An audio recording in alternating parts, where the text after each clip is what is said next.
5. Pronunciar palabras de renunciamiento. El quinto paso es el que da lugar a la liberación.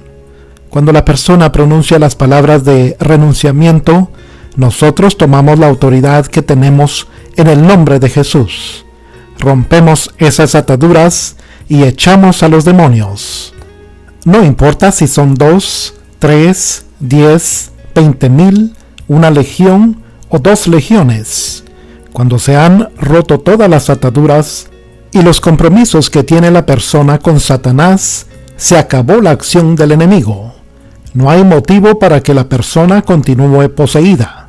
Un día me llevaron para que orase por una mujer en la ciudad de Los Ángeles, Estados Unidos. Estaba demente, por momentos parecía perdida y luego hablaba. Cuando terminaron de ministrarla, me dijeron: renuncio a esto, renuncio a lo otro, no falta nada, y ella sigue igual. Entonces impuse mi mano sobre su cabeza y dije: Satanás, está todo hecho. Tú no tienes más motivos para tenerla en tus manos. Te mando que te vayas y la dejes libre. La declaro libre porque ella ha renunciado a ti, y tú no tienes más lugar en ella. Mujer, te declaro libre. Giré y me fui. Los hermanos me miraban y yo les dije que la dejaran ir. La llevaron a la casa y el otro día estaba totalmente libre. El diablo no podía retenerla más porque ya había perdido la autoridad. En otra campaña asistió una mujer con hemiplegia.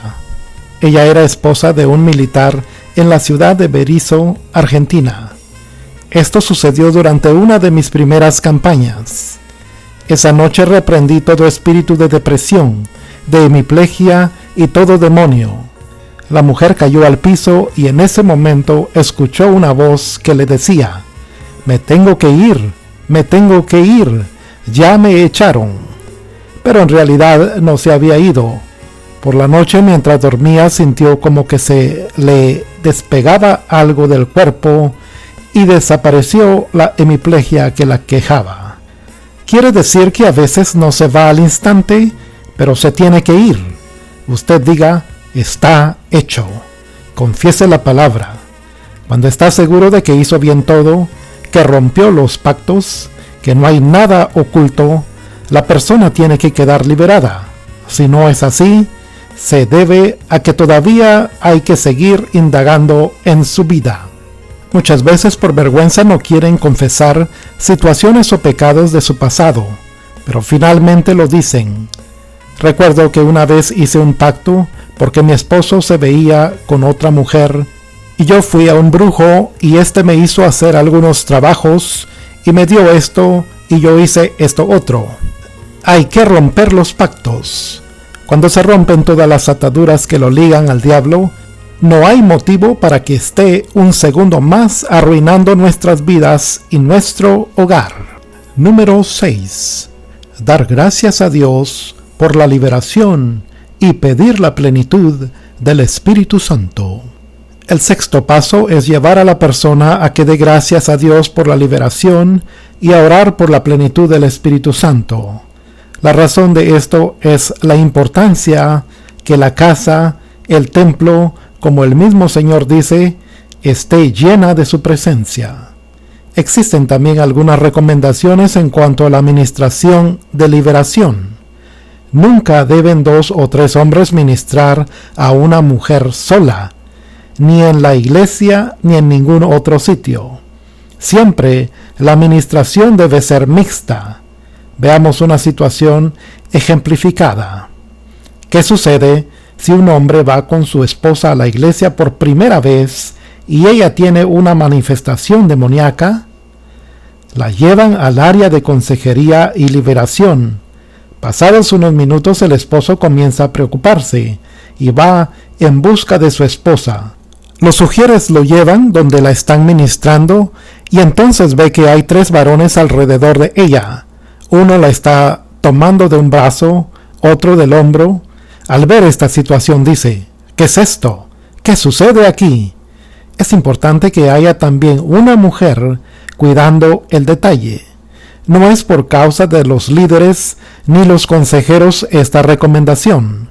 Sabemos que ninguno va a ministrar si no tiene una buena intención en Cristo, pero debemos cuidarnos de lo que pueden llegar a pensar las demás personas. Número 7. Verificar la efectividad de la liberación. El séptimo y último paso es cómo determinamos si la liberación fue efectiva en una persona.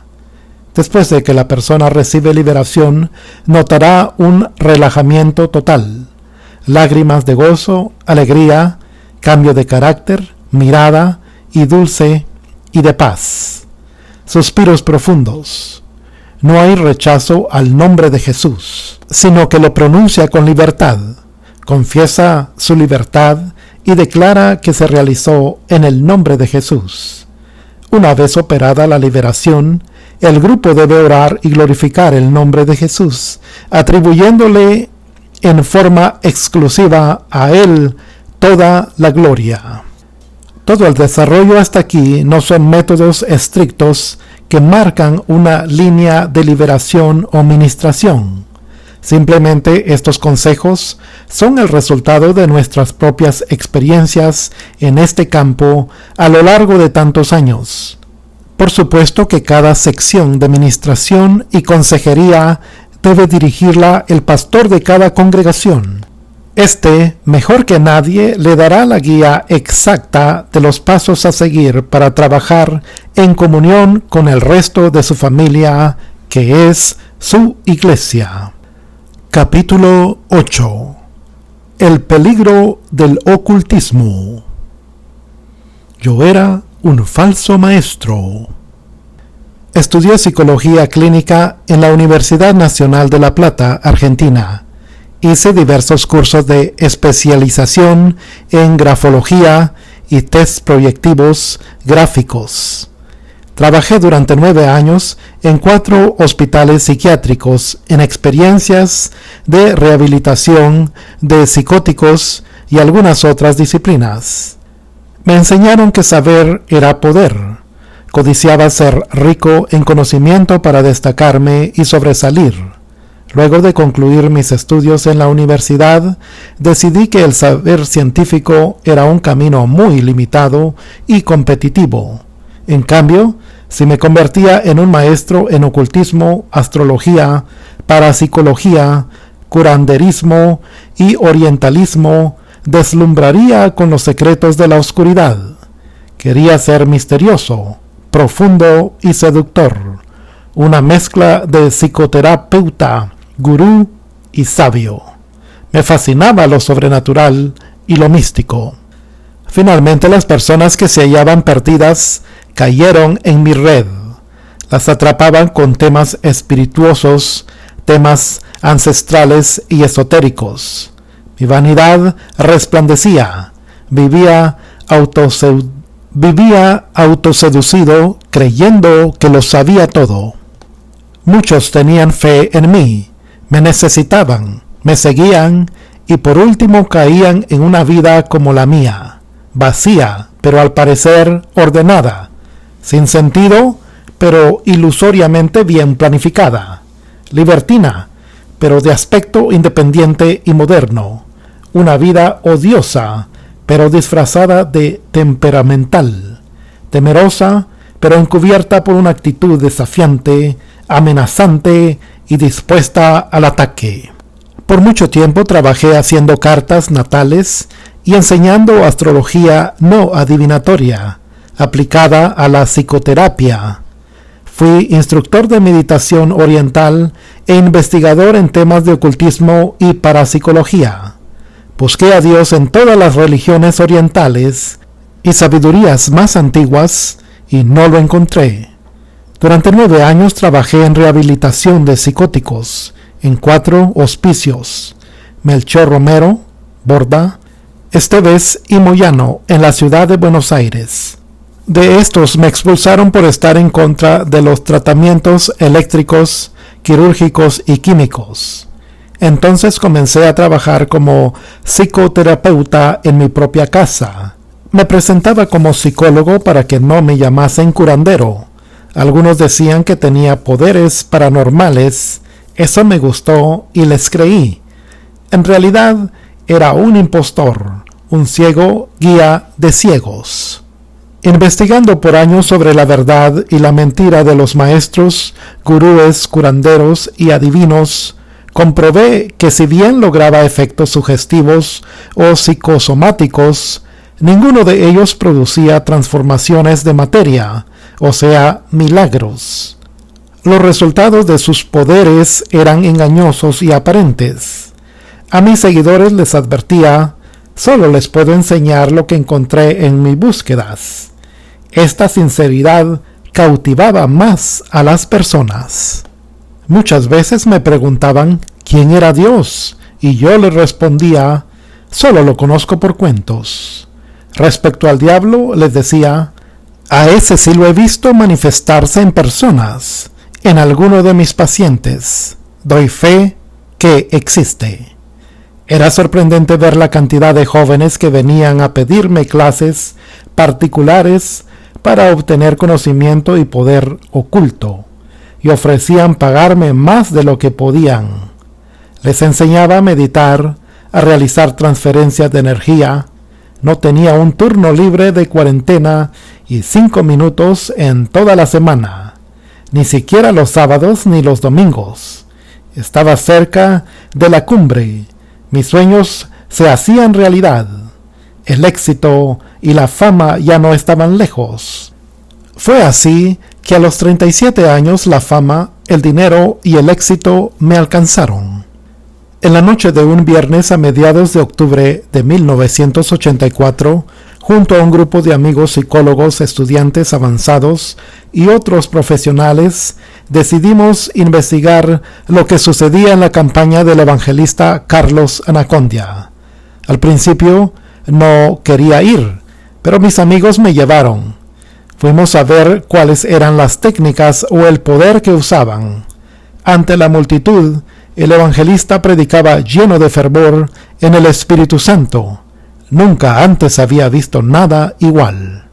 En un primer momento busqué técnicas de inducción hipnótica sutil, mensajes paradójicos y conducción emocional de masa, pero el poder de Dios se manifestaba con sencillez y transparencia. En un momento de la reunión, les pidieron a los enfermos que pasaran al frente para orar por ellos. Yo tenía una rinitis alérgica, hereditaria e incurable. Entonces decidí pasar para ver si era cierto que allí hacían prodigios y señales. De pronto, de mi interior sale un clamor a Dios pidiendo por su salvación y por el amor que nunca había conocido. Anacondia dijo que si creía en el único Dios verdadero, si aceptaba a Jesús como mi Señor y mi único Salvador, arrepintiéndome de mis pecados y renunciaba a toda sabiduría que no fuera de Dios, sería salvo, me reconciliaría con Dios y sanaría de mi enfermedad. Allí, sobre ese parque, caí quebrado. Ese era el hombre de conocimiento envanecido que tanto me había costado levantar. Creí, lloré y pedí perdón a Dios por mis pecados. Por primera vez entendí lo que quiere decir misericordia, amar a otros a pesar de sus miserias. Más tarde pude comprender que hasta ese día Satanás me había usado como un instrumento idóneo en sus manos, aunque nunca lo busqué ni hice pactos conscientes con él. Sin embargo, cuando conocí la palabra, descubrí que mi vida estaba corrompida, enferma y encaminada a la muerte. Bendito sea Jesús que mostró en mí su amor. No miró mi maldad ni la enorme cantidad de vidas que empujé al abismo. Me rescató como lo hace con todo aquel que se acerca a él, entregándose como un niño, sin condiciones ni exigencias. De la rinitis nunca más tuve noticias. A fines de octubre de ese mismo año asistí a otra campaña de Anacondia. Esa noche el evangelista dijo esto: no sea hallado en ti quien practique adivinación, ni agorero, ni sortílego, ni hechicero, ni encantador, ni adivino, ni astrólogo, ni mago, ni quien consulte a los muertos, porque es abominación para con Jehová cualquiera que hace estas cosas. Deuteronomio capítulo 18, del verso 10 al 12. En aquel momento me percaté de cuánto me hundí en el pecado y viví en contra de la obra de Dios.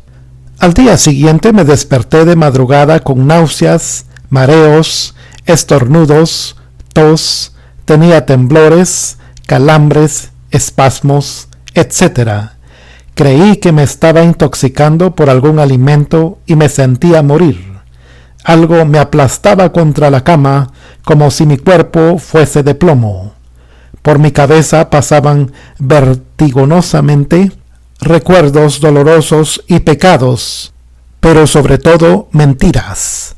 Salían de mi interior gemidos, voces roncas y gruñidos.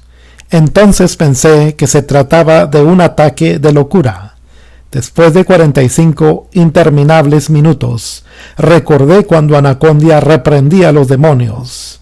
Me así de Dios con todas mis fuerzas, y en voz alta y con autoridad ordené: espíritu inmundo, mentiroso de falso profeta, en el nombre de Jesús de Nazaret, te ato y te ordeno que salgas de mi cuerpo.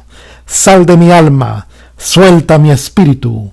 En el nombre de Jesús abandona mi vida y no vuelvas. Mi corazón es de Dios, mi Padre. Después le pedí al Espíritu Santo que tomara control de mi lengua y no me dejara caer de nuevo en el engaño. A los pocos minutos comencé a sentirme mejor. El calor volvió a mi cuerpo. Me sentí liviano y descansado.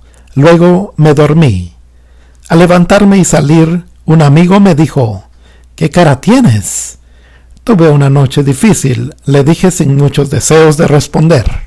Sin embargo, agregó mi amigo, tienes la cara más limpia, despejada y joven.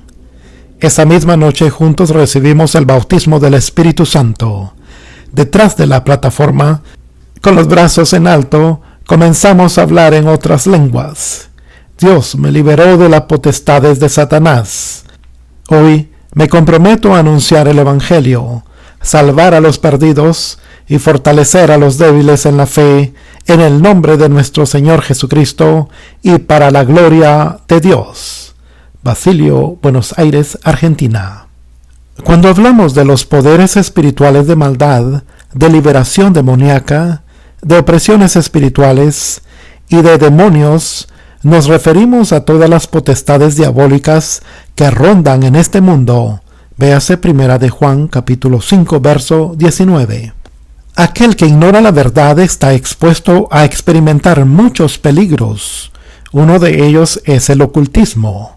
Este es un engaño satánico que se disfraza de diversas maneras para enredar al hombre que busca la respuesta a los interrogantes de la vida y a sus necesidades físicas y espirituales.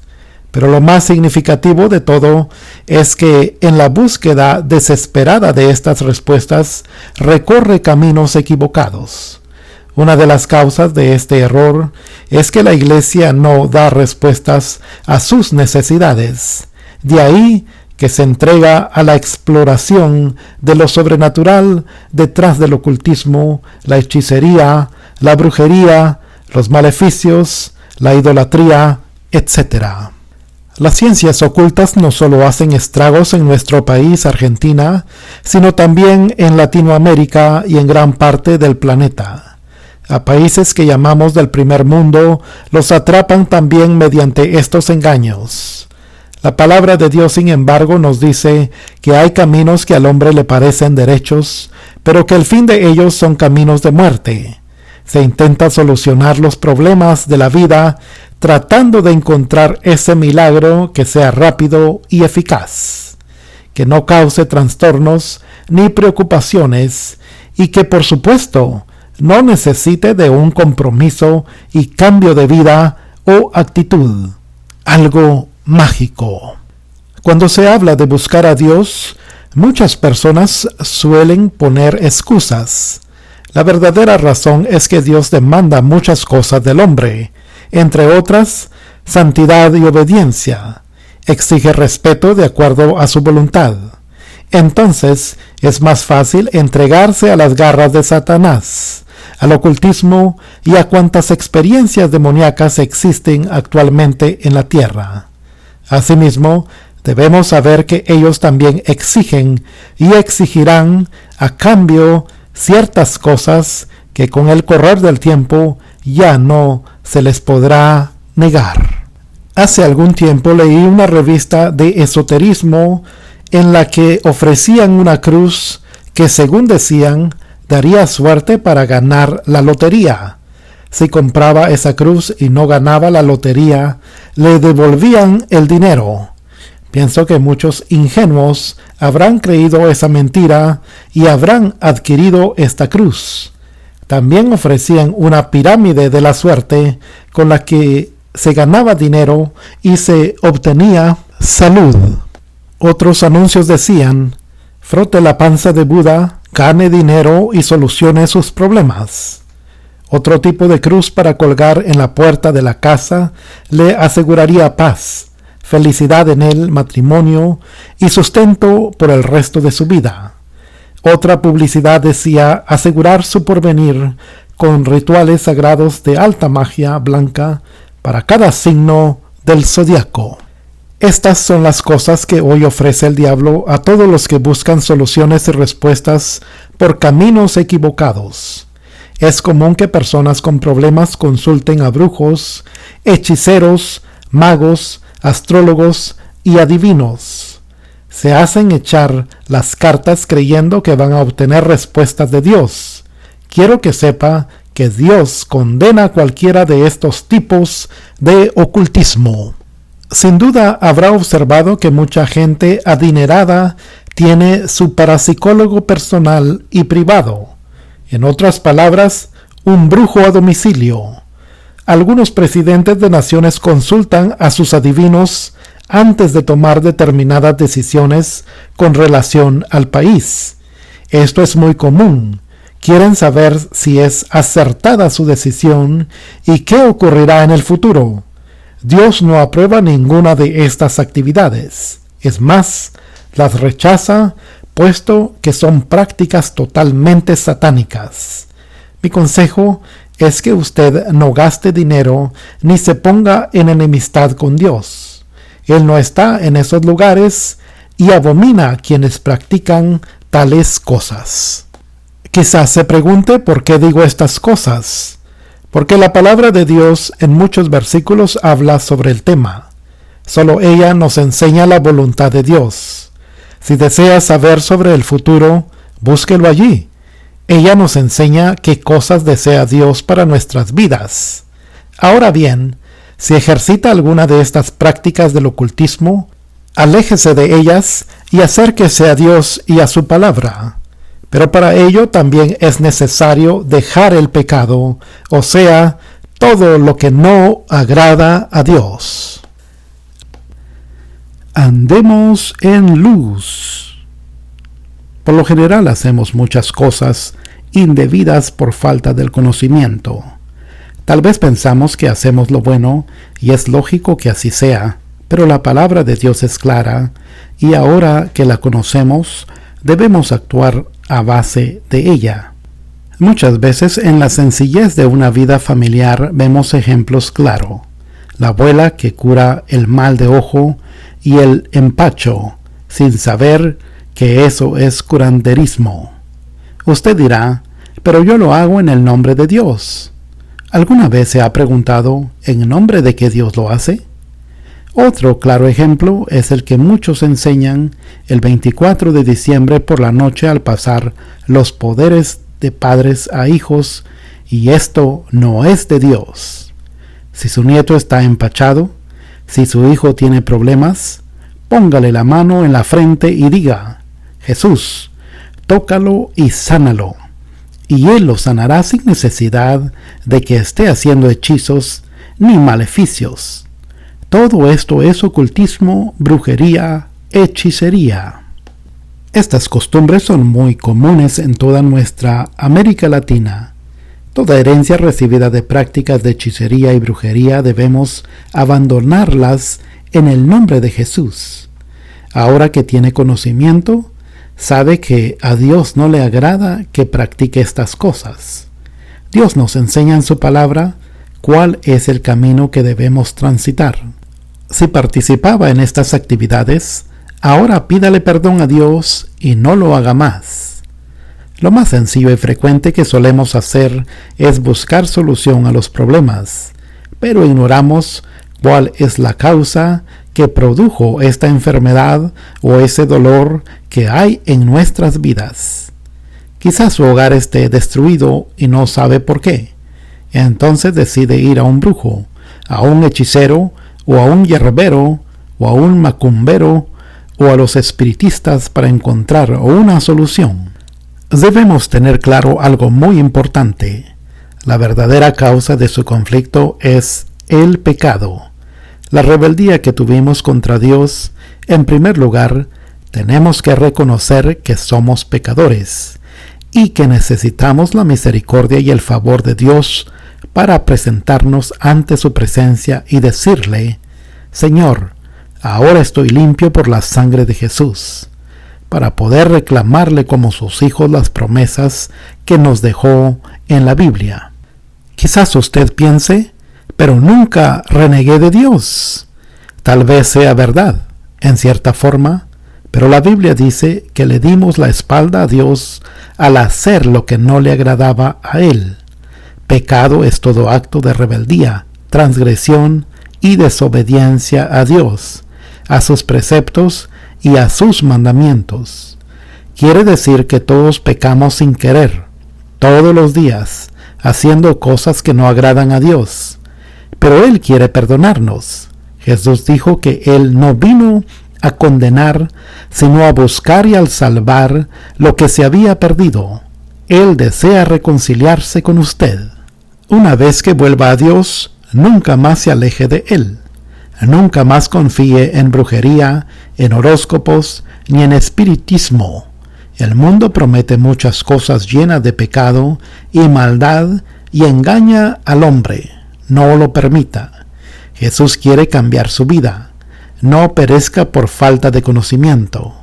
Usted ha aprendido que solo en Jesucristo hay respuesta, hay esperanza. Solo en Jesucristo encontrarán una mano de amor y misericordia todos los que lo necesiten. Recuerdo que en mi trabajo ensuciaba la ropa con sustancias acetosas. Por lo tanto, al salir a la calle caminaba por la oscuridad para que nadie me viera sucio. Si estaba bien limpio, no me importaba andar debajo de los faroles. Así sucede con el pecador. Cuando tiene el alma sucia, su conciencia también lo está, y no viene a la luz para que no vean sus obras ni las reprendan. Se queda en la oscuridad. Esa es una de las razones por la que no quieren acercarse a Jesús. Saben que tienen que dejar sus obras malas, pero prefieren seguir en el pecado, en la maldad y hacer lo que les gusta en tinieblas y a escondidas. Sin duda, nunca ha ido a algún casamiento todo manchado, sucio, sino que se ha vestido con la mejor ropa que tenía. Así debemos estar nosotros, pulcros y preparados para estar en las bodas del Cordero. Ninguno que esté sucio podrá participar. Por eso es necesario limpiarnos, santificarnos y buscar a Dios de corazón y con sinceridad. Si amamos a Jesucristo, debemos estar preparados porque sabemos que Él viene pronto a buscar a su iglesia y que todos estaremos en las bodas con Él. Capítulo 9. El poder del perdón. Durante una de mis primeras campañas se acercó una persona y me pidió que fuese a su casa a orar por su madre. Cuando terminó la reunión, me dirigí a ver a esta señora que estaba enferma. Al llegar, encontré a una mujer paralítica, postrada en una cama, víctima de un asma crónico que afectaba sus pulmones. En verdad, estaba muy mal, literalmente secándose en el lecho y muriéndose poco a poco. Primero hablé con ella sobre Jesús y su salvación. Después de estas palabras, y al realizar una oración de confesión de fe, ella aceptó a Cristo en su corazón. Finalmente oré por ella, pero sentí que la bendición de Dios no llegaba a su vida. Era extraño lo que pasaba. Orando le pregunté a Dios qué estaba sucediendo. Él me hizo entender que el corazón de esta mujer estaba lleno de odio y hasta que no perdonara, no recibiría su bendición. Directamente decidí preguntarle: ¿con quién tiene usted conflictos? ¿A quién no ha perdonado? Ella respondió que no tenía problemas con nadie y que se llevaba bien con todo el mundo. En ese momento me di cuenta de que mentía, pues Dios me había confirmado algo y Él no engaña. Por lo tanto, le dije: Señora, usted no me dice la verdad. E inmediatamente sentí en mi corazón que el problema era con una nuera y decidí consultarle a la hija. ¿Cuántas nueras tiene su mamá? 2, me respondió. ¿Y cómo se llaman? Una se llama María Rosa y la otra Esther. Con esa referencia me dirigí hacia la mujer enferma y le dije: ¿cómo es la relación con su nuera María Rosa? Ah, María Rosa es un amor. Viene 2 veces a la semana con mis nietos. Me trae torta. En realidad, es un ejemplo de nuera. Respondió con una sonrisa. ¿Y cómo se lleva con Esther? Ante esta pregunta, no obtuve respuesta. Insistí 4 veces más y a duras penas me contestó: a esa no me la nombre, es una víbora. Me robó a mi hijo y no deja que mis nietos me visiten. La odio, no la perdonaré. En ese instante ella confirmó lo que Dios me había dicho y traté de hacerle entender. ¿Sabe lo que ocurre? Usted se está muriendo porque su corazón está lleno de odio y de resentimiento. No la voy a perdonar, aunque me muera, replicó muy enojada. Hay una palabra de Dios para usted que dice que debe perdonarla, pues se está muriendo a causa de este odio. Pero no siento hacer eso, pastor. La comprendí. Muchas veces no es fácil perdonar a alguien que nos ha herido, que nos ha lastimado tan profundamente. ¿Cuántas veces he escuchado a personas contar cuando las maltrataron en la niñez, a otras que violaron, traicionaron, atacaron, y esto causó heridas en lo más hondo de sus corazones?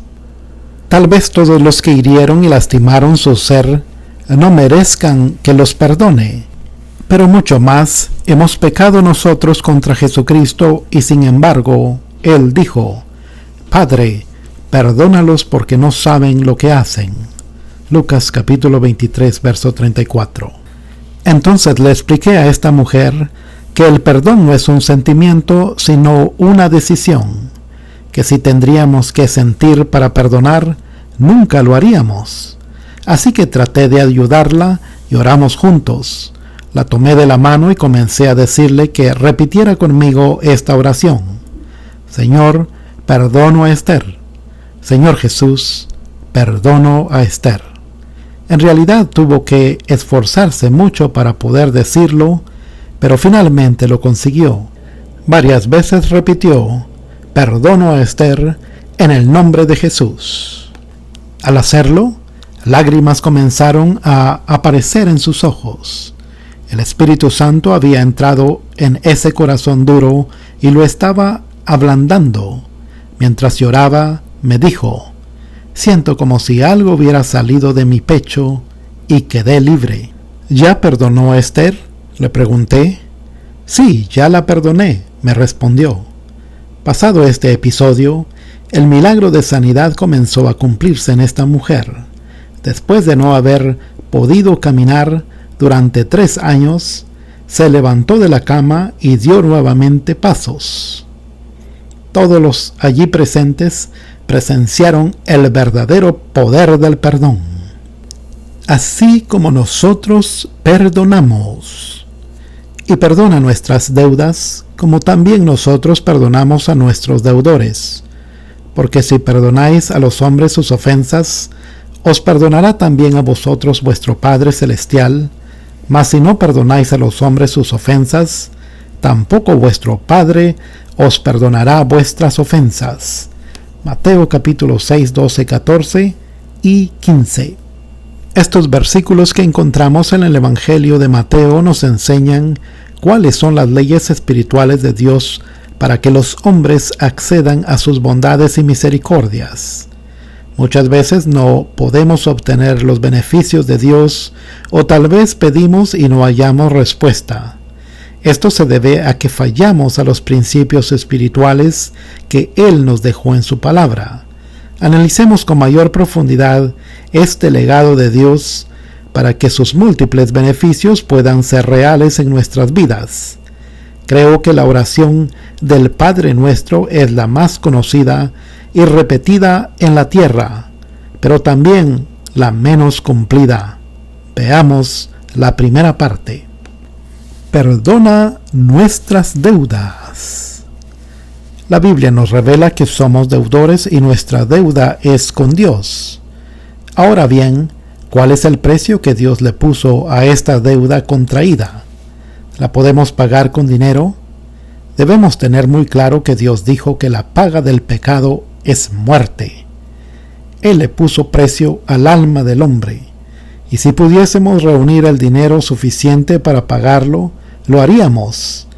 Pero la palabra nos enseña que un alma vale más que todo el oro y la plata del mundo. Por lo tanto, no podemos pagar con dinero el perdón de Dios.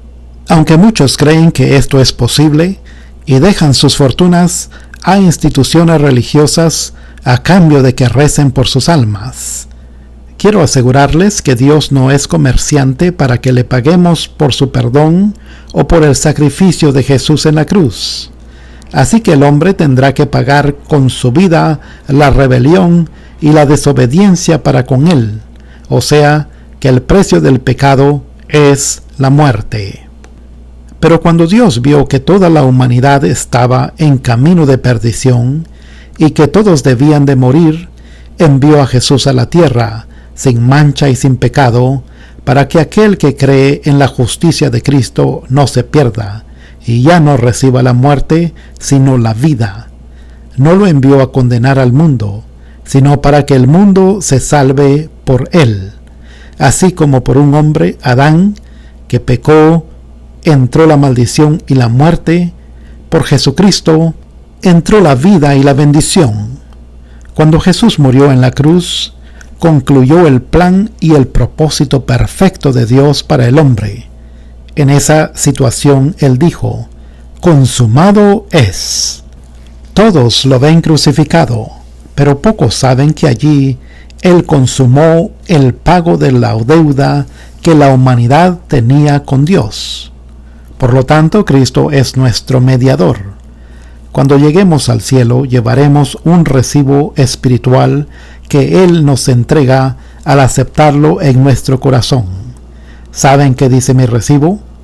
Padre, yo pagué la deuda de Carlos con mi vida y mi sangre. Ese recibo no está escrito con tinta, sino con la sangre de Jesús de Nazaret derramada en la cruz. Quiere decir entonces que si usted va a Cristo, ya no es deudor, porque la dádiva de Dios es vida eterna en Cristo Jesús, Señor nuestro. Como también nosotros perdonamos a nuestros deudores. Esta es la segunda parte del pasaje que estamos analizando. Por todo lo que antes dijimos, la palabra es clara y nos afirma abiertamente que para recibir el perdón de Dios debemos también perdonar. Cuando Dios nos perdona, nos reconciliamos con Él y recibimos la salvación. Si no obedecemos esta ley, perderemos el perdón y los beneficios de Dios, y además ponemos en grave riesgo la salvación que Jesucristo nos dio a través de la cruz del Calvario. Un día tras otro vemos las caras llenas de amargura y rencor. El odio no solo endurece el corazón, sino también las facciones. Las alteraciones espirituales se manifiestan también a través del rostro y, lo que es peor, aún con el tiempo llega a desgastar los huesos. En definitiva, ataca la salud física. La Biblia dice: mientras callé, se envejecieron mis huesos. Salmo 32, verso 3. El odio y el resentimiento provocan lastimaduras en el alma y el corazón. Si no las curamos en forma total, constantemente sangrarán. Por años llevamos guardados rencores y venganzas hacia los que alguna vez nos han dañado. Si no dejamos que Dios intervenga y nos sane, la marca nunca se borrará de nosotros. Cada sentimiento de rencor, odio o resentimiento es una puerta abierta al diablo. Estos sentimientos producen en manos del diablo diferentes consecuencias, como por ejemplo suicidios, depresiones, demencias e inclusive enfermedades físicas. 70% de las personas que ingresan a la carpa de liberación lo hacen con tremendas posesiones demoníacas, pero en su mayoría el problema espiritual deriva de la falta de perdón. En Efesios el Señor nos enseña lo siguiente: airaos, pero no pequéis, no se ponga el sol sobre vuestro enojo, ni deis lugar al diablo. Capítulo 4, 26-27. Dios entiende que podemos enojarnos, que alguna situación nos cause ira, pero no acepta que ésta perdure más de un día. Cada noche antes de acostarnos debemos poner nuestras cuentas en claro, tanto con el Señor como con aquel que hemos ofendido o nos ha lastimado. Si a lo largo de nuestra vida hemos cometido errores y pecamos contra Dios, Él es fiel y justo para perdonarnos.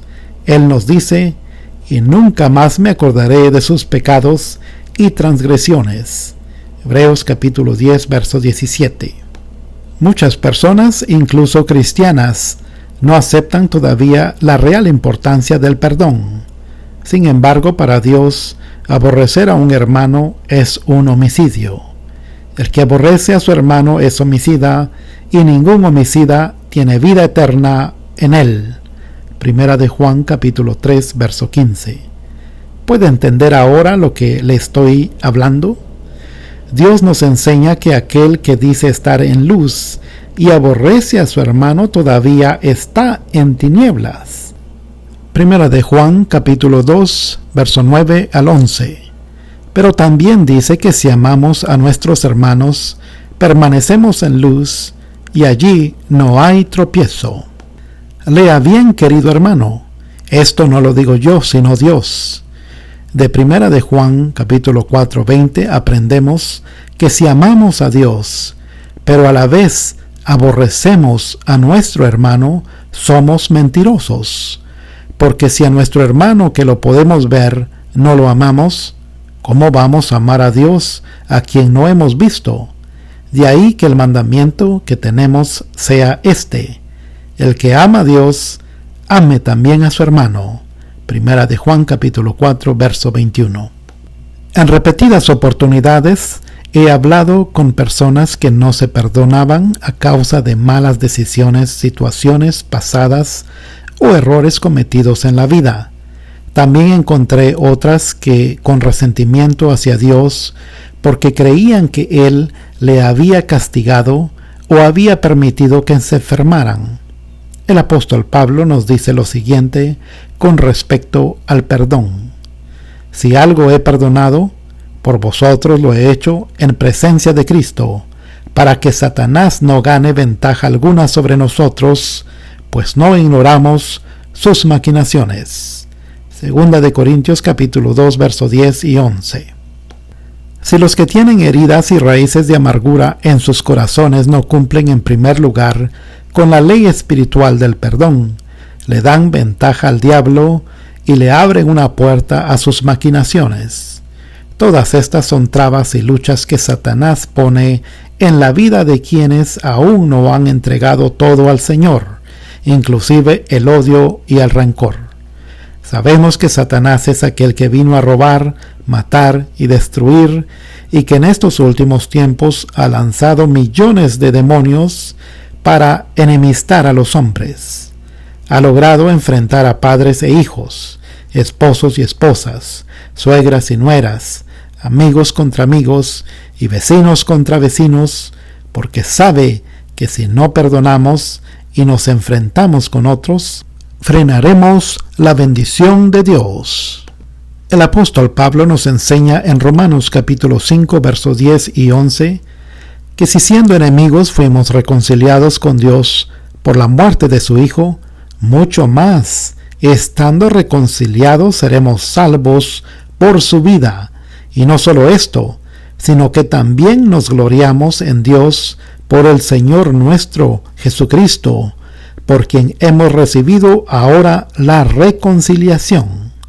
De la misma manera que al recibir a Cristo en nuestro corazón nos reconciliamos con Dios, dice también Pablo que Dios, quien nos reconcilió consigo mismo por Cristo, nos dio el ministerio de la reconciliación, no solamente con Él, sino con todos los que nos han ofendido o lastimado. La palabra reconciliación proviene del latín reconciliatio y se refiere a la acción de restituir relaciones quebrantadas.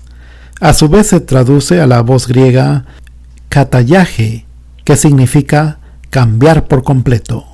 Hay varios ejemplos de perdón y reconciliación, pero los más claros los llevó a cabo Jesús, que perdonó a Judas, a Pedro y también a los que lo crucificaron al decir: Padre, perdónalos porque no saben lo que hacen.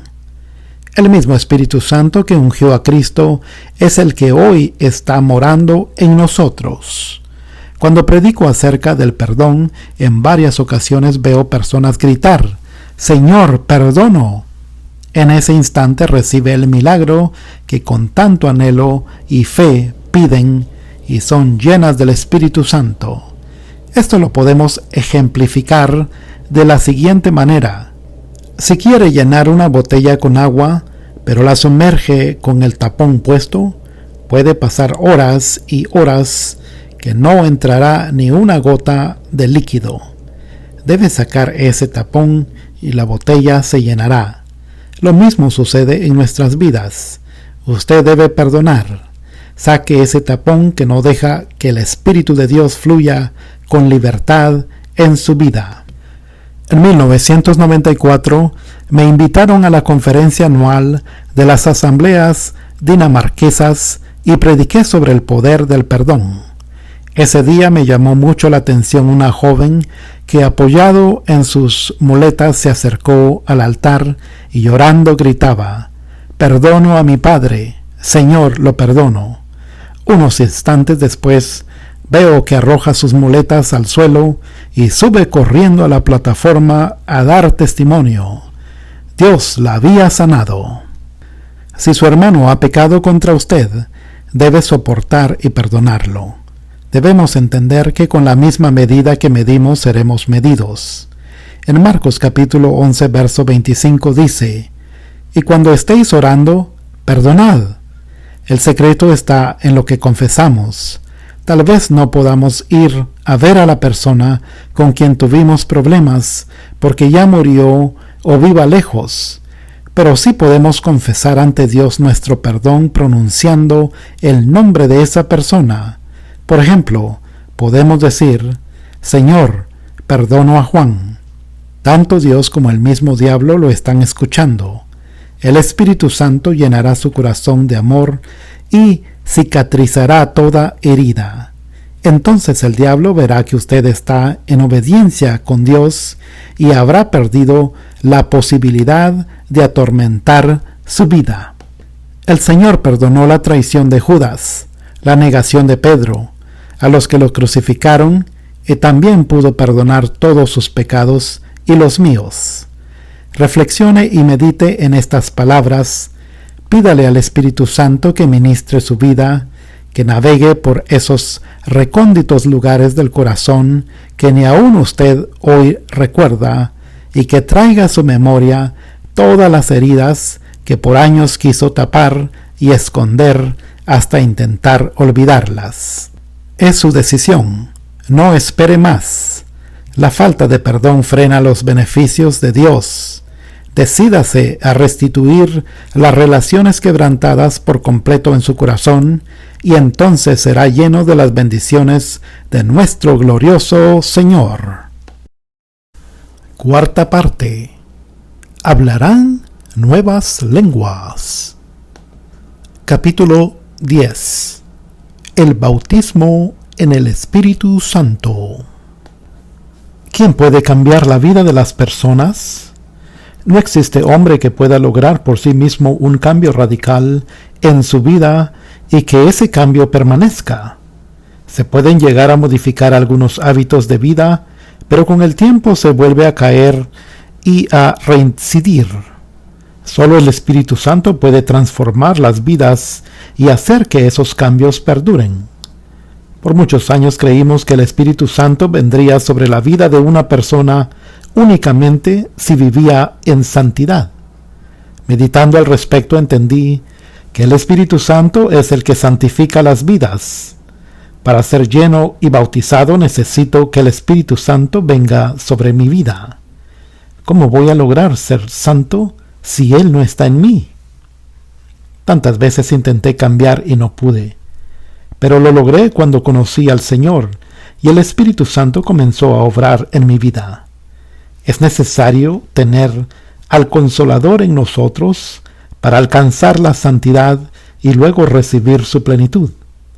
A través de las campañas y con testimonios reales, Dios me fue mostrando el trabajo del Espíritu Santo en las vidas. Mientras predicaba durante una de las primeras campañas, veo a una mujer que caminaba hacia la plataforma, tomando con firmeza el brazo de un hombre que estaba totalmente ebrio. No se podía tener en pie a causa de su estado. A pesar de todo el esfuerzo, ella continuaba caminando. Daba 2 pasos hacia adelante y el hombre ebrio daba otro hacia atrás. Finalmente la mujer llegó a la plataforma. Por supuesto, él no se podía ir porque si la mujer le soltaba el brazo, caía directo al suelo. Cuando comencé a hablar del pecado y del perdón de Dios, inmediatamente pedí que levantasen las manos todos los que querían recibir al Señor en su corazón. Entonces vi cómo aquella mujer levantó la mano del hombre y lo animó a repetir la oración de fe.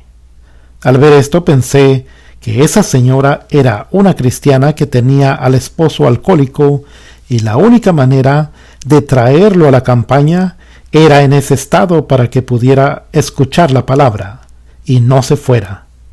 Luego continué orando por las almas que se entregaron al Señor. Oré por liberación, por los enfermos y por último oré por el bautismo del Espíritu Santo. Esa noche muchas personas dieron testimonio sobre sanidad y liberación. De pronto veo que el hombre ebrio estaba sobre la plataforma. Desesperado, comienzo a mirar a mis colaboradores para pedirle que lo bajen. No era la primera vez que un borracho intenta subir al púlpito y hacer algún papelón. Pero al acercarme para hacerlo descender, noto que el hombre me sonríe y ya no tambalea. Esto me sorprendió. Luego veo que alza su mano y cuando le voy a preguntar qué quería contar, me doy cuenta de que ese hombre estaba hablando en lenguas. Miro a la mujer y ella estaba saltando de felicidad. Su esposo llegó a la reunión, lleno de vino e incrédulo, y esa noche terminó en la plataforma dando testimonio y lleno del Espíritu Santo. Este hombre solamente recorrió 30 o 40 metros que lo separaban de la plataforma y en ese tramo el Señor lo cambió por completo. Y puedo asegurarle que él no hizo ni el más mínimo esfuerzo. Este testimonio nos demuestra que para estar lleno del Espíritu Santo, solo hay que pedirle a Dios que nos llene de su gracia. Cuando Él viene sobre nuestras vidas, nos transforma, nos santifica y llena de amor a Dios y a las almas perdidas. El Espíritu Santo en nosotros. Un joven ladrón de profesión pasó frente a la campaña que estábamos celebrando en la ciudad de Bahía Blanca, Argentina. Algo le llamó la atención y se quedó. Esa noche, junto a otros amigos, planeaban asaltar una casa, pero mientras el tiempo pasaba y esperaban más la oscuridad de la noche, el muchacho oyó allí hablar sobre el poder de Dios que transforma vidas. Bien, sabemos que todo aquel que comete pecado no es feliz con lo que hace. La gran mayoría quiere cambiar de vida, pero hay algo más fuerte en su interior que no se lo permite. Cuando oyó el llamado para aceptar a Jesús, se puso de pie y levantó la mano. Como es costumbre en cada reunión, invité a todos los que querían cambiar su vida que le pidieran ayuda al Espíritu Santo para ser una nueva persona. Este joven así lo hizo, y después contó que en ese instante un fuego entró en su cuerpo y lo sacudió desde la cabeza hasta la planta de los pies. Después se echó a llorar, y a partir de esa noche su vida cambió, nunca más robó. Cuando el Espíritu Santo llegó a la vida de este joven, pasó en un instante de muerte a vida, de ser un ladrón y drogadicto a ser un manso cordero en las manos de Dios.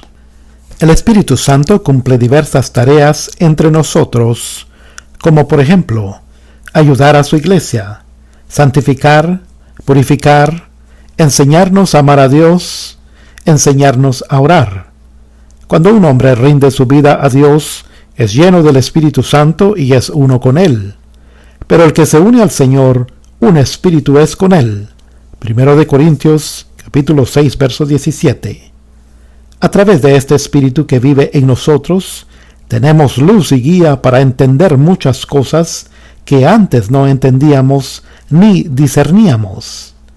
Pero el hombre natural no percibe las cosas que son del Espíritu de Dios, porque para él son locura, y no las puede entender porque se han de discernir espiritualmente. 1 Corintios capítulo 2, verso 14.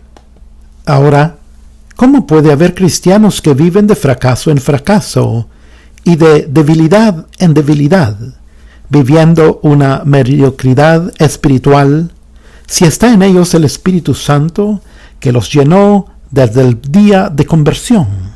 Es muy sencillo.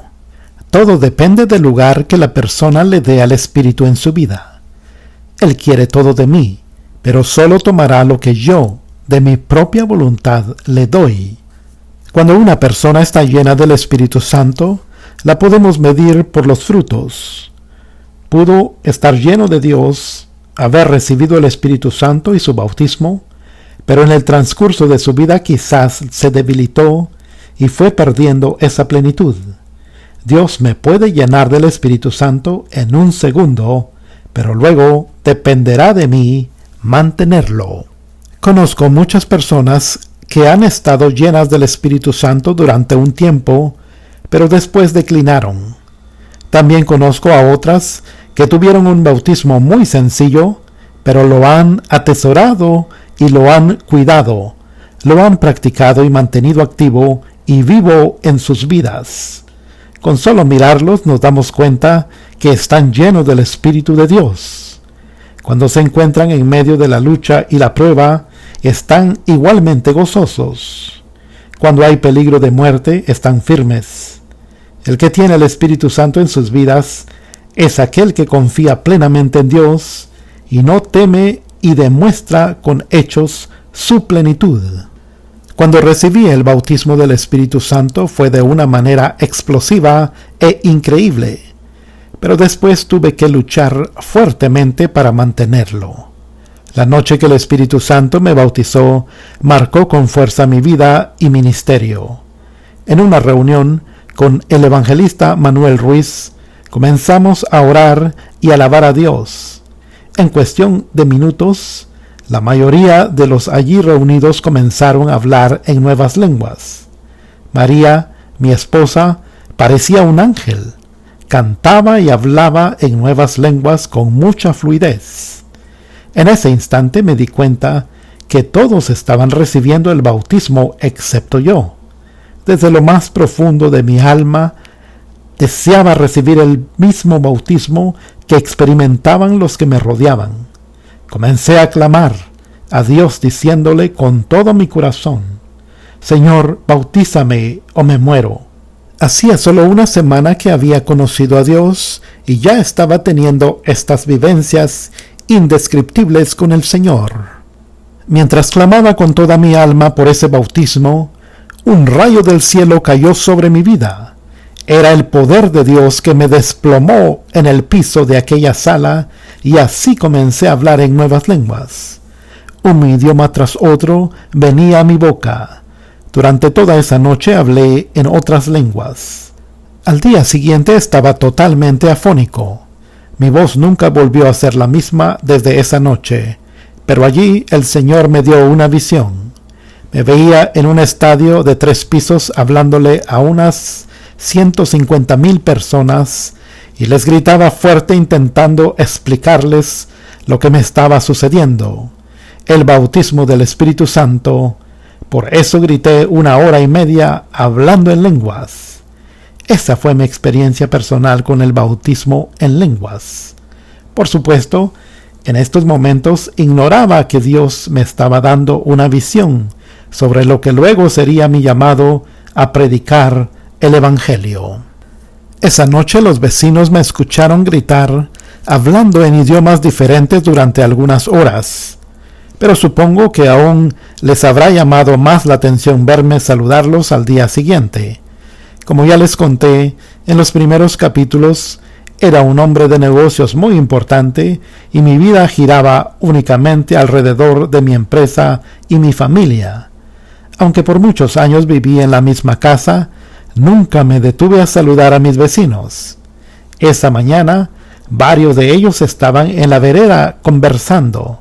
Tal vez hablaban de lo que habían escuchado durante la noche anterior. Al salir hacia mi trabajo, me paré frente a ellos, los saludé y les dije: que el Señor les bendiga. Ellos, sorprendidos, me respondieron: buenos días. Al llegar a la empresa abracé a los clientes y muchos de ellos sintieron que algo diferente me había sucedido. Un fuego quemó sus cuerpos cuando los abracé o les di la mano. Entonces me preguntaron qué me pasaba y yo les testifiqué de Cristo. A partir de la noche en que recibí el bautismo comencé a tener experiencias sobrenaturales. Por ejemplo, lo que sucedió cuando toqué a una persona y saltó por el aire, cayendo a 2 metros de distancia. O cuando fui a una casa por temas relacionados al trabajo y los espíritus inmundos comenzaron a manifestarse. Muchas de las cosas que sucedían no las comprendía porque tan solo tenía días de creyente. La Biblia nos cuenta que Dios ungió con Espíritu Santo y poder a Jesús y anduvo haciendo bienes y sanando a los oprimidos por el diablo, porque Dios estaba con él. Véase Hechos capítulo 10, verso 38. Y Él también está con nosotros. El Espíritu Santo no viene solamente para que hablemos en lenguas, ni para que caigamos al suelo. El Espíritu Santo no viene a nosotros solo para que dancemos en el Espíritu o para que lloremos. Él es una manifestación viviente en nuestra vida del poder de Dios que nos unge para que hagamos bienes, para que sanemos a los oprimidos por el diablo y para que proclamemos el Evangelio de Jesús. Ese es su propósito. La manifestación visible del poder del Espíritu Santo fue que caí y hablé en lenguas. Sin embargo, el Espíritu Santo continuó actuando cuando oraba por algunas personas pidiendo sanidad o cuando le predicaba a alguien de Cristo y esta persona lloraba clamando porque quería conocer a Jesús. Por este motivo viene la unción sobre el cristiano. Debemos saber que el bautismo del Espíritu Santo tiene un propósito, y es el mismo que tuvo con Jesús al ungirlo. El Espíritu Santo viene con poder, dándonos señales, conocimiento, revelándonos cosas y ayudándonos a permanecer firmes en Dios. Si aprendemos a depender de Él constante y permanentemente, nos guiará. El verdadero riesgo de tanto correr en diferentes actividades es que nos profesionalicemos y no nos detengamos a consultarle al Espíritu Santo cómo resolver cierta situación o cómo actuar frente a un problema. La mayoría de los creyentes, luego de convertirse, piden al Señor el bautismo del Espíritu Santo. No obstante, después que lo reciben, no lo cuidan y lo pierden. Está en nosotros conservarlo y aún incrementarlo día a día. Si ya ha recibido el bautismo del Espíritu Santo, cuídelo. No deje de hablar en lenguas. Conserve esa relación tan especial de comunión directa con el Espíritu y Él le guiará en cada paso del camino. El Espíritu Santo en la iglesia. Jesús sabía que la iglesia necesitaba poder y que sin ese poder no estaría capacitada para ministrar su gracia y amor aquí en la tierra. Por eso Dios envió al Espíritu Santo para que sus seguidores recibieran ese poder a fin de que fueran sus testigos. He aquí, yo enviaré la promesa de mi Padre sobre vosotros, pero quedaos vosotros en la ciudad de Jerusalén, hasta que seas investidos de poder desde lo alto. Lucas capítulo 24, verso 49. Pero recibiréis poder cuando haya venido sobre vosotros el Espíritu Santo, y me seréis testigos en Jerusalén, en toda Judea, en Samaria y hasta lo último de la tierra. Hechos capítulo 1, verso 8. Por lo tanto, Dios eligió un día para tal acontecimiento, el Pentecostés. Ese fue el día que Él decidió que naciera la iglesia en Jerusalén, la iglesia de Jesús. Esto ocurrió hace 2000 años. El día de Pentecostés era muy especial para el pueblo de Israel. Celebraban la fiesta de las primicias. Esta fiesta tenía lugar 50 días después de la Pascua judía. En esa fecha, muchos de los judíos que se encontraban en diferentes ciudades, tal vez lejanas en el mundo, iban a Jerusalén para festejar el día de las primicias. La Biblia dice que Jesús les predicó a miles que fueron sanados y liberados. Luego se les apareció a más de 500 personas. ¿Pero qué sucedió después? En el día de Pentecostés solo estaban 120 en el aposento alto. ¿Dónde estaban los miles que sanaron? ¿Dónde estaban los 500 que lo vieron? 120 estaban esperando la promesa de Jesús. ¿Qué sucedió entonces? Un estruendo como un viento recio llegó, y todos fueron llenos del Espíritu Santo. Comenzaron a hablar en otras lenguas como el Espíritu les daba que hablasen.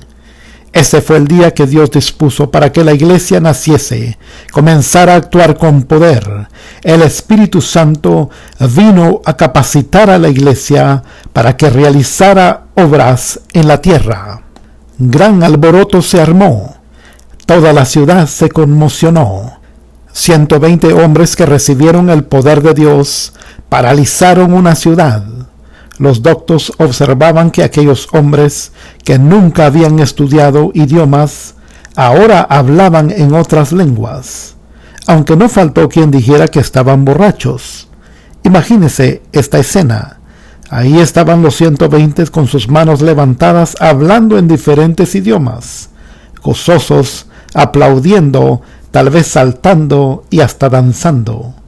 Obviamente esto escandalizó a los religiosos. Creo que los tiempos no han cambiado mucho. Si algunos religiosos vienen a nuestras reuniones, como muchas veces lo han hecho, también se escandalizarían. Pero gracias a Dios que el Espíritu Santo no nos va a pedir permiso a nosotros para obrar como Él quiere en cada vida.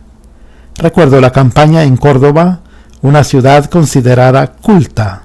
Había muchos médicos y abogados colaboradores con nosotros, gente de diversas universidades, pero la ciudad entera se escandalizó, porque cada noche milagros y maravillas sucedían, y miles hablaban en nuevas lenguas.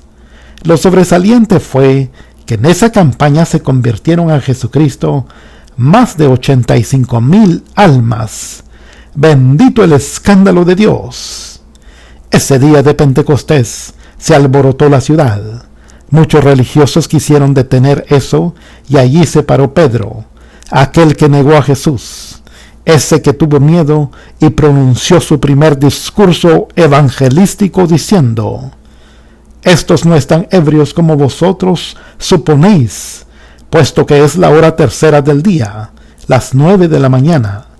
Mas esto es lo dicho por el profeta Joel: y en los postreros días, dice Dios, derramaré mi espíritu sobre toda carne, y vuestros hijos y vuestras hijas profetizarán, vuestros jóvenes verán visiones, y vuestros ancianos soñarán sueños. Hechos capítulo 2, verso 15 al 17. Si hasta hoy ha sido religioso, deje la religiosidad a un lado y pídale a Dios que lo llene del Espíritu Santo. No viva lleno de religión, sino del poder de Dios. Los religiosos dirán: las lenguas son para los apóstoles, las profecías son para los apóstoles. Pero mi Biblia dice que Jesucristo es el mismo ayer, hoy y por todos los siglos. Estamos viviendo en los postreros días y la palabra nos dice que nuestros hijos profetizarán, y eso es lo que sucede. Hace algunos años, en 1981, cuando mis hijos de 12, 9, 8 y uno de 3 años, junto a la última niñita de meses, me dijeron que querían recibir el bautismo del Espíritu Santo. Sorprendido les respondí: muy bien, si quieren que Dios los bautice, vayan a su habitación y arrodíllense junto a orar. Así lo hicieron. Fueron a su habitación y comenzaron a pedirle a Dios el bautismo. Incluso la niña de meses estaba allí en brazos de la mujer que los cuidaba. De pronto, escuché un alboroto en la habitación de los niños.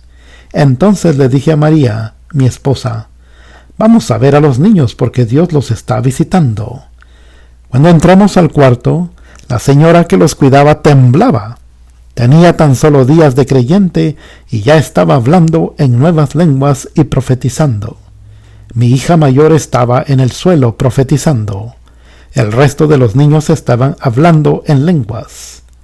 Cuando mi esposa y yo nos pusimos a orar junto a ellos, nuestro hijo, uno de los mayores, comienza a profetizar en una lengua parecida al alemán. En ese momento le pido al Señor la interpretación de esas palabras, y Dios me dice que ponga la mano sobre mi esposa, pues ella las interpretaría. Así lo hice mientras todos continuaban orando. Mi esposa, que en ese momento tenía a la bebé en brazos, la coloca en la cama y se pone en pie diciendo: pronto, pronto, gran avivamiento en Argentina, y Argentina será mía, dice el Señor. Mi hijo seguía repitiendo la profecía en esa lengua que no conocíamos. En medio del fuego que había en esa habitación, el Señor trajo su palabra y declaró lo que habría de venir para Argentina. Hacía tan solo 2 años que nos habíamos convertido y aún no había comenzado el ministerio. Decir que vendría un avivamiento para Argentina y que miles de almas se convertirían causó risa a muchos cristianos. Pero esa noche, mientras Dios nos mostró su plan para nuestro país, le dije: Señor, no queremos quedarnos fuera de lo que tú estás haciendo. Hoy puedo decir que el Espíritu Santo, a partir de ese momento, comenzó a revelarme cosas sobre el ministerio evangelístico que hoy llevo adelante. En alguna medida Dios me manifestó con anticipación lo que haría en el ministerio. Incluso ese mismo año recibí una visión en la que vi muchos libros escritos con mi nombre. Fue entonces que dije que los haría, pero únicamente si Dios me empujaba a hacerlos. Hay muchos hombres y mujeres alrededor del mundo que dicen ser los que representan de Dios en la tierra. Esto no es verdad. Dios tiene un solo representante y es el Espíritu Santo. La palabra de Dios lo reafirma. El apóstol Pedro lo recibió del Señor de manera que usó la profecía de Joel que dice: y de cierto sobre mis siervos y sobre mis siervas en aquellos días derramaré de mi espíritu y profetizarán. Y daré prodigios arriba en el cielo y señales abajo en la tierra, sangre y fuego y vapor de humo. El sol se convertirá en tinieblas y la luna en sangre, antes que venga el día del Señor, grande y manifiesto. Y todo aquel que invocare el nombre del Señor será salvo. Hechos capítulo 2, versos 18 al 21. Y así Pedro les habló a los que estaban buscando una respuesta a tal manifestación en el día de Pentecostés. El resultado fue la conversión de más de 3,000 personas que se bautizaron en aguas y perseveraron en la doctrina de los apóstoles. Dios prometió que daría prodigios en el cielo y señales en la tierra. Esto será para todos sus siervos y siervas, para su iglesia. ¿Está usted preparado para recibir las señales que Él ha prometido? ¿Quiere recibir la llenura de Dios? Levante sus brazos al cielo, comience a adorar a Dios y diga: Jesús, mi alma te alaba. Te amo, Cristo. Gloria a Dios. Gloria a ti, Señor. Lléname ahora con tu Espíritu Santo. Límpiame, transfórmame. Te alabo, Señor. Gloria a ti, Señor. Continúe orando sin cesar. Entréguele su lengua al Espíritu Santo, y si vienen a su boca palabras que no entiende, no se detenga, pronúncielas. Adore a Dios. Dios le dará el regalo del poder de adorarle en otras lenguas. Señor, gloria, gloria a tu nombre. Quinta parte. Cosa mortífera no les hará daño. Capítulo 11. Cobertura espiritual. Matar al evangelista. Durante mi niñez mi madre me castigó mucho. Esto me llevó a tomar la decisión de irme de la casa. Mal aconsejada, me refugié con un grupo de amigos que hacía poco tiempo había conocido. Decían que me cuidarían y que con ellos estaría mejor que en mi casa. Esa misma noche comencé a fumar marihuana y a partir de ese momento quedé atrapada por las drogas. Algo extraño comenzó a suceder en mi vida. Me desnudaba cuando estaba con mis amigos. Incluso ellos me fotografiaron en ese estado. Luego ellos me llevaron a vivir con una mujer que me enseñó cosas terribles, como bailar y desnudarme en público. La droga me quitaba toda inhibición hasta llegar a hacerlo sin temor. Al tiempo, esos mismos amigos me acompañaron a una sesión de espiritismo con la promesa de que allí me sentiría muy bien. Tal era la atadura que me ligaba a ellos que no podía cortar esa relación porque me habían amenazado de muerte obligándome a firmar un pacto. Cada día me drogaba más. Incluso llegué a inyectarme droga en los senos. En varias oportunidades la policía me detuvo, pero a las pocas horas me dejaban ir porque alguien pagaba una fianza. Tal era mi adicción que hasta llegué a asaltar una farmacia para obtener drogas.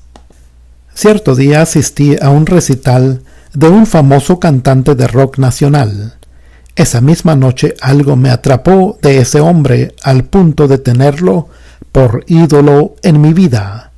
Compré sus fotografías gigantes, camisetas con su cara y todo cuanto había sobre él. Allí comenzó todo. Esa gran fotografía que había colocado en mi habitación me hablaba. En un principio no lo podía creer, pero luego me di cuenta de que esa imagen me dominaba. En esas charlas alucinadas le conté mi vida a la fotografía. Con el tiempo llegué a sentir que ese personaje vivía dentro de mi cuerpo y me dominaba. Más tarde la policía me volvió a detener y me trasladaron a un centro psiquiátrico, donde me encerraron sola en un cuarto pequeño. Aún así, continuaba poseída por el personaje de la fotografía, el cantante. Cuando comenzó a realizarse la campaña de Anacondia en la ciudad de Rosario, tenía muchos deseos de ir, y así lo hice. Pero mientras el hermano reprendía a los demonios, algo sucedió que me hacía sentir muy mal. Desde el lugar donde me encontraba, maldecía e insultaba al predicador. Le gritaba que se callara y que no hablara más. A los pocos días, mientras continuaban la campaña allí, el personaje que dominaba mi vida me dijo: «Toma un cuchillo y mata al evangelista». Entonces le respondí que no podía hacerlo, pero él me dio la solución: «Escóndete el cuchillo entre las ropas y pasa a recibir la oración con imposición de manos. Cuando el evangelista se te acerque, mátalo. No temas, yo te protegeré». Esa noche fui dispuesta a matar, pero cuando pasé al frente a orar, al acercarme al evangelista y antes de llegar, caí al suelo y tuvieron que trasladarme al área de liberación, donde finalmente me hallaron el cuchillo entre mis ropas. Durante varias horas oraron por mí. Allí renuncié a la autoridad que tenía ese cantante rockero sobre mi vida.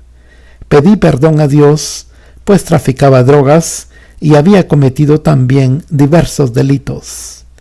Al alcanzar la liberación espiritual, los espíritus salieron de mí y confesé toda la verdad.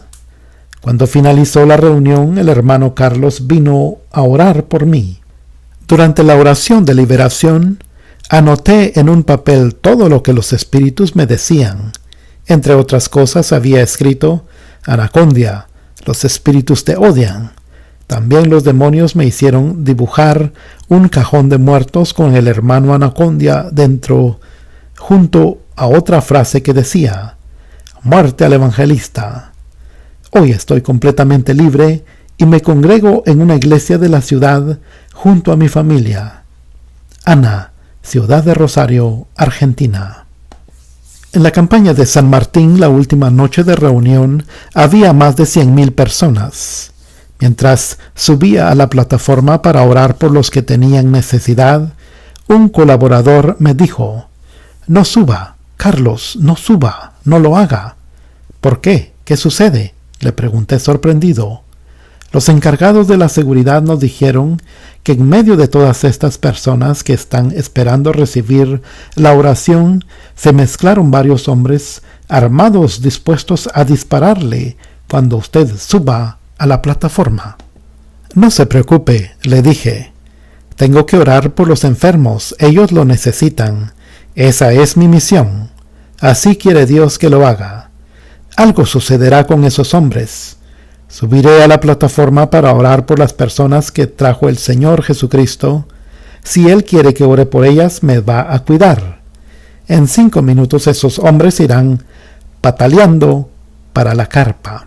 Y así sucedió. En el mismo instante en que tomé el micrófono y dije la palabra «Jesús», estos hombres cayeron al suelo endemoniados y los llevaron al área de liberación espiritual, exactamente a la carpa de liberación.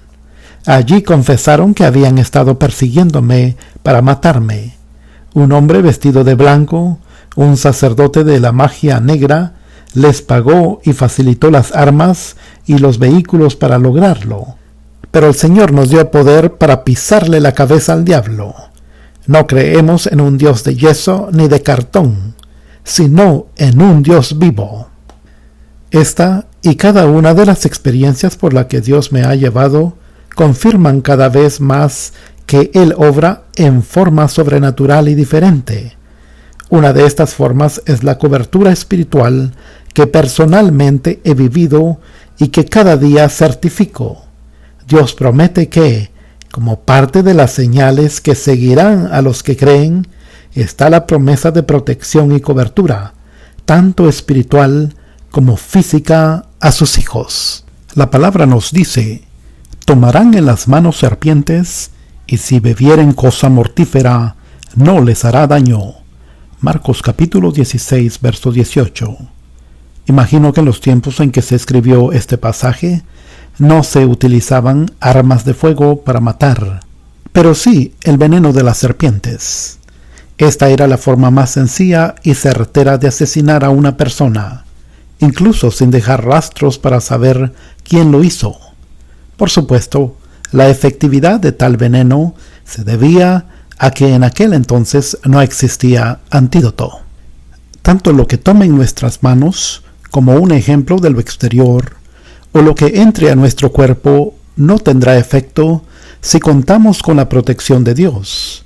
Sin embargo, nunca debemos olvidar que para alcanzar tal cobertura, y al igual que cada una de las señales anteriores, es necesario creer. Carabina telescópica para matar. En otra oportunidad, en una de las campañas realizadas en la ciudad de San Justo, en Buenos Aires, desde un terreno ubicado frente a la campaña, un hombre con una carabina de mira telescópica me apuntaba para matarme. Más tarde, él mismo contó en la carpa de liberación que cada vez que me enfocaba, se formaban como una niebla en la plataforma que no le permitía disparar. Veía como una figura que me cubría. Esto le sucedió muchas veces. También dijo que en algunas otras oportunidades apretaba el gatillo y las balas no salían del arma. Entonces iba al campo a probar las armas y funcionaban, pero al regresar a la reunión no disparaban. Luego de un tiempo, estas personas que querían matarme las atendían consejeros de liberación y allí confesaban lo que aquí les relato.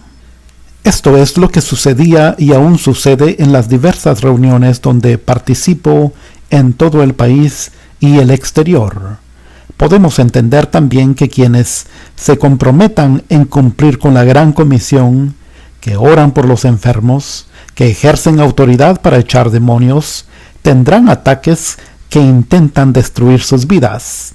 Es decir, cuando una iglesia predica un evangelio completo, tal vez reciba ataques.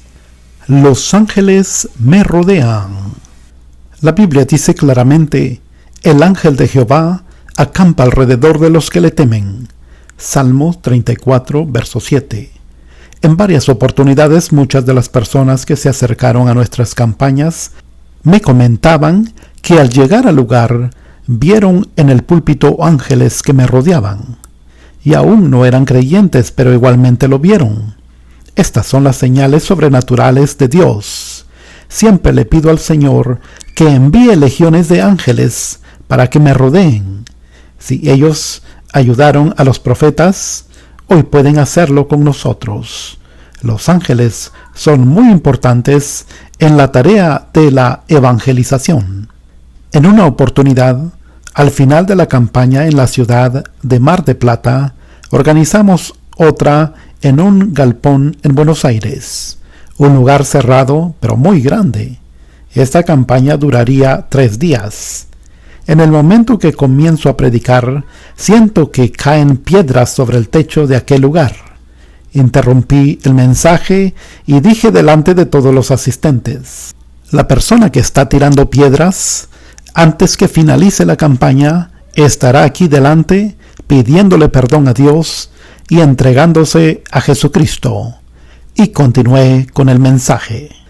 El segundo día comienzo a predicar y otra vez las piedras empiezan a caer sobre el techo del lugar. No dije nada y proseguí con la palabra. Cuando llegó el momento de los testimonios, un joven subió a la plataforma llorando.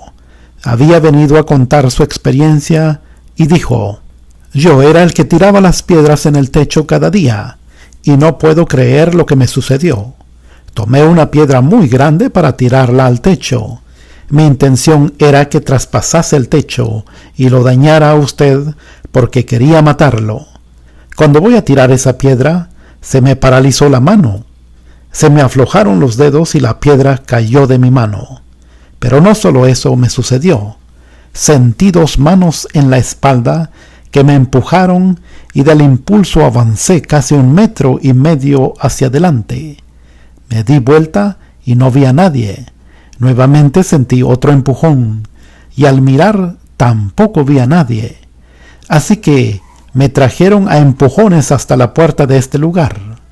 El último empujón fue tan fuerte que terminé en el medio de la congregación, y cuando me quise parar, ya mis piernas no me podían sostener. Así relató su testimonio. Esa noche aquel hombre aceptó al Señor como su único y suficiente Salvador, pero antes de bajar de la plataforma me dijo: «Por favor, ¿puedo decir algo?». «Sí», respondí. Levantó las manos al cielo y dijo en voz muy alta: «¡Viva Cristo!», y bajó de la plataforma llorando. Esta persona llegó allí odiando a Dios y a todos los que hablaban de Él, y se fue con Cristo en su vida. Si usted me pregunta quién empujó a ese hombre dentro de la reunión, le voy a responder que fue un ángel. Dios tiene a sus ángeles para que nos ayuden en la obra y en la tarea de la evangelización. Mi primera campaña la celebré en un barrio de mucha pobreza. Al finalizar la reunión, me enteré que se había convertido el jefe de la pandilla de traficantes de droga de ese lugar. Obviamente, gente vinculada con un ambiente muy malo. Los amigos de este hombre pensaban que yo les había lavado el cerebro. Por tanto, decidieron matarme cuando terminara la reunión. Como es lógico, yo no sabía nada de eso.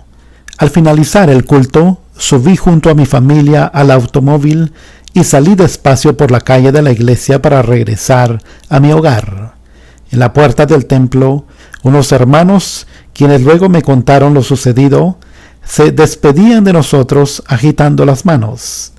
En ese mismo momento, un grupo de jóvenes armados salió de las sombras para acribillarnos. Sin siquiera haberlos visto, saqué mi mano por la ventana del auto para saludar a los hermanos de la iglesia que con tanta amabilidad nos estaban despidiendo, y luego continué mi camino. Al día siguiente supe que aquellos que apuntaban para dispararme cayeron al suelo cuando, sin pensar, agité mi mano. Los hermanos que veían todo eso desde el templo me contaron lo sucedido. Dios nos enseña a través de esto que Él es el que nos guarda. Satanás sagazmente querrá quitarnos del medio, pero Dios dice que no nos preocupemos porque aunque nos den veneno, no nos hará daño. Es la señal de la protección de Dios. Cuando atacamos al infierno, el diablo no se va a quedar quieto. Va a intentar quitarnos del medio lo más rápido posible. Muchas veces se cree que quienes predicamos la palabra de Dios no tenemos ataques, pero esto es un grave error. Constantemente recibo ataques del diablo, al igual que mi familia. Sin embargo, no me preocupo porque tanto mi esposa como mis hijos y nietos están atados a los pies de Cristo y cuentan con la total y absoluta protección de Dios. El viejo auto quemaba. Existe una villa miseria en Argentina llamada Itati. Es la más grande y peligrosa de la zona. Cuando realizamos una campaña allí, la gente se convertía al Señor cada día y en grandes cantidades. Ese día había llovido mucho y como las calles de esa villa son de tierra, no pude entrar con el automóvil a causa del lodo, así que decidí dejarlo en la calle asfaltada y caminar. Esa noche un grupo de bandoleros quiso quemarme el auto. En esos momentos tenía un viejo Citroën y como era un auto muy liviano, podían virarlo con facilidad, cubrirlo de combustible y simplemente encender un fósforo para que no quedase nada de él. Pero lo asombroso y sobrenatural fue que cada vez que estos jóvenes querían acercarse al auto, caían al suelo. Cuando al fin lograron acercarse al automóvil, quisieron empujarlo, pero la placa del auto quemaba y por lo tanto no pudieron tocarlo. Algo similar sucedió en una oportunidad cuando un par de jóvenes entraron durante la noche a la carpa donde hacíamos las reuniones y robaron sillas, placas y algunas otras cosas. Los colaboradores del ministerio estaban enojados por este hecho y se preguntaban cómo había sucedido, de modo que oramos para que Dios actuara. Días después, los mismos ladrones regresaron con las sillas y las placas para devolverlas. Contaron que estaban arrepentidos de lo que habían hecho, que esos objetos tenían algo que no los dejaba en paz. Cada vez que querían sentarse en esas sillas, éstas quemaban. Y cuando colocaron las placas en sus propias casas, vibraban sin cesar. Así que se asustaron porque pensaban que estaban embrujadas. En todo y en cada una de las situaciones actuaba lo sobrenatural de Dios. Cuando comenzaron a suceder estas cosas, como por ejemplo los atentados, entendí que el Señor dijo: ustedes van a predicar mi poder y señales lo van a seguir. Los milagros van a ocurrir. Los demonios van a salir. Cuidado, van a intentar quitarlos de en medio, pero yo voy a estar con ustedes. Tengo una colección de armas y puñales de las personas que terminaron en la carpa de liberación diciendo: yo quería matar a Anacondia. Estas situaciones no las vivíamos dentro de la iglesia, sino en las calles, donde está la acechanza del diablo. En las iglesias se reúnen los hijos de Dios, pero es afuera donde están las criaturas de Dios. Muchos quizás se pregunten: ¿por qué la iglesia no tiene estas experiencias? Y nosotros como ministerio evangelístico sí la tenemos. La razón es sencilla: estamos ministrando en la calle, directamente en el frente de batalla. Sin embargo, contamos con la total protección de Dios. Satanás quiere detener el avance de la iglesia, pero ésta crece aún más. Las manifestaciones del poder de Dios son cada vez mayores. Siempre que predicamos en las plazas, parques, calles, los prodigios y señales son evidentes. En la parábola de la oveja perdida, Jesús nos habla del pastor que deja a las 99 ovejas para ir en busca de la que se había perdido. Aclara también que en el cielo hay gozo cuando un pecador se arrepiente. A Dios le preocupa el perdido y no las 99 justas que no necesitan arrepentimiento. El corazón de Dios está con la oveja perdida y sus ojos están sobre el que busca a esta oveja perdida. Él envía a sus ángeles para que cuiden de manera especial a aquel que busca al perdido porque está en peligro y corriendo riesgos. La iglesia sabe que es de Dios, pero al mundo entero los gobierna Satanás y se está perdiendo. Sabemos que somos de Dios y el mundo entero está bajo el maligno. Primera de Juan capítulo 5 verso 19. Si usted quiere estar en el centro de la voluntad de Dios, debe buscar a los perdidos. Allí está Dios y todo su poder sobrenatural, de manera que si lo hace, comenzará a caminar en una dimensión diferente. No obstante a eso, la iglesia comete un grave error que frena su crecimiento y pierde el enfoque de la evangelización. Se transforma poco a poco en una religión, en una costumbre, y lo sobrenatural de Dios empieza a apagarse. Jesús enseñaba en las sinagogas, pero los milagros ocurrían fuera de ella. Allí estaba la gente que tenía que ver para creer. Cuando Moisés llegó a Egipto, los israelitas necesitaron ver señales para creer que Dios los había enviado. Nunca lo hubiesen conocido como líder si no hubieran visto las manifestaciones. Sin las señales divinas somos religiosos y la iglesia se convierte en una religión. Las manifestaciones sobrenaturales de Dios son señales para que el mundo crea y se salve. Por lo tanto, la iglesia debe tenerlas dentro de su congregación.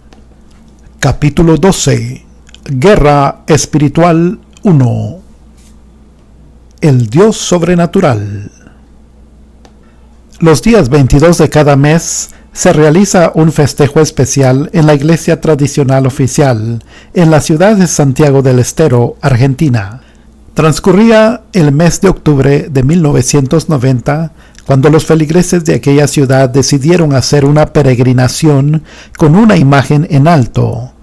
El recorrido incluía una de las esquinas en donde ese año se realizaba una campaña del evangelista Carlos Anacondia.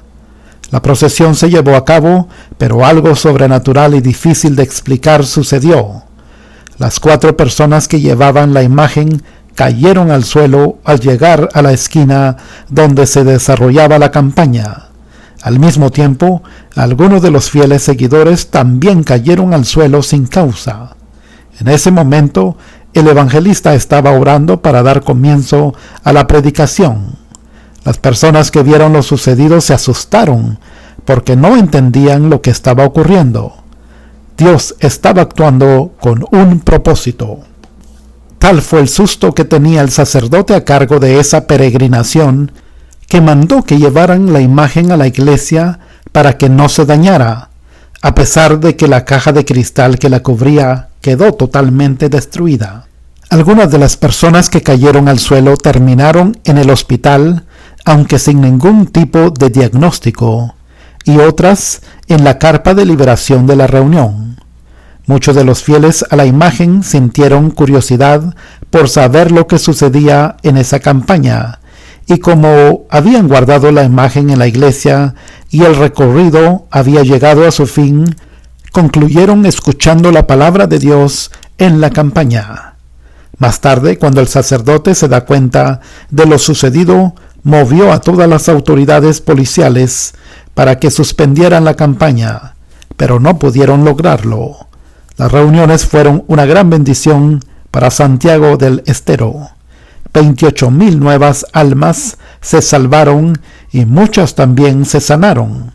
Tal fue el caso de una mujer ciega de nacimiento que pudo ver. Juan Santiago del Estero, Argentina. En esa oportunidad que el joven describe, visitamos la ciudad de Santiago del Estero para realizar una campaña de 40 días.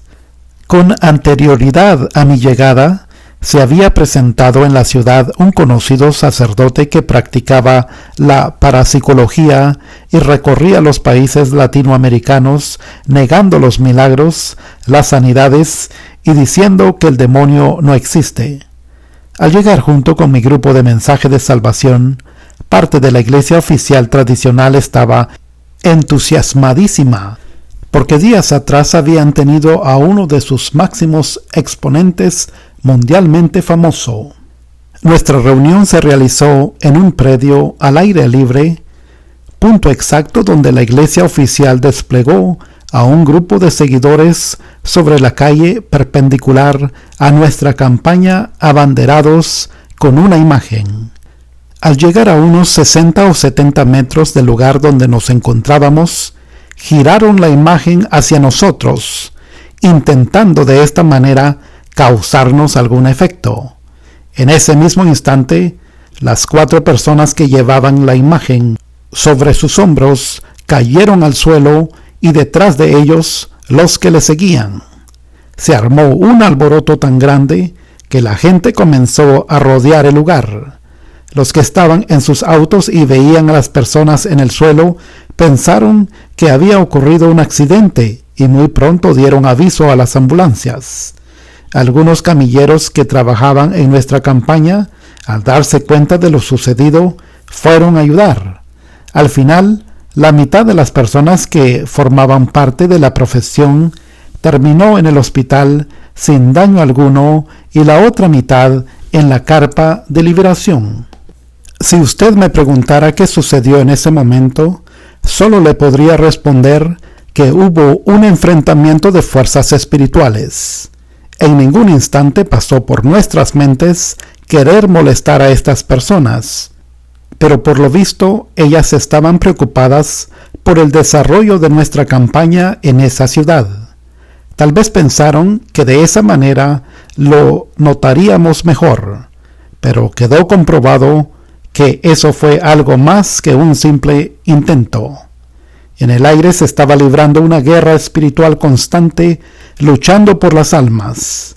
Si la iglesia prevalece, miles de almas se sanarán, salvarán y liberarán para escapar de las garras del diablo. La iglesia de Cristo tiene la autoridad para hacerlo.